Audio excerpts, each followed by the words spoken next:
ડભોઈ તાલુકાના તીર્થધામ ચાંદોદ ખાતે નર્મદા નદીના જળસ્તરમાં ભયજનક વધારો. ચાલુ સિઝનમાં પ્રથમવાર નદી બે કાંઠે થવાની શક્યતા. ડભોઈ તાલુકાના પ્રસિદ્ધ યાત્રાધામ ચાંદોદ ખાતે નર્મદા નદીના જળપ્રવાહમાં અચાનક વ્યાપક વધારો નોંધાયો છે. ઉપરવાસ અને આસપાસના વિસ્તારોમાં પડેલા ભારે વરસાદને કારણે ચાંદોદ ખાતે નર્મદા નદી રૌદ્ર અને ભવ્ય સ્વરૂપ ધારણ કરી રહી છે. નદીમાં પાણીની આવકના મુખ્ય કારણો: ઓરસંગ નદીનો ધસમસતો પ્રવાહ. છોટાઉદેપુર જિલ્લામાં પડેલા વ્યાપક વરસાદને કારણે ઓરસંગ નદી પૂરના પાણી સાથે ચાંદોદ પાસે નર્મદા નદીમાં ભળી રહી છે.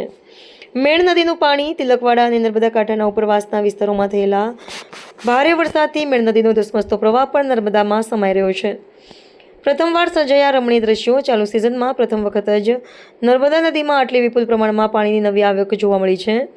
જો ઉપરવાસમાંથી પાણીની આવક આ જ રીતે સતત ચાલુ રહેશે તો ચાલુ સિઝનમાં પ્રથમવાર ચાંદોદ ખાતે નર્મદા નદી બે કાંઠે વહેતી જોવા મળશે. નર્મદા નદીના નયનરમ્ય અને ભવ્ય સ્વરૂપને જોવા માટે સ્થાનિકો અને શ્રદ્ધાળુઓમાં ભારે ઉત્સાહ જોવા મળી રહ્યો છે અને ઘાટ પર રમણીય દ્રશ્યો સર્જાયા છે. તંત્ર દ્વારા નદી કિનારે જતા શ્રદ્ધાળુઓ અને ગ્રામજનોને સાવચેત રહેવા સૂચના આપવામાં આવી છે.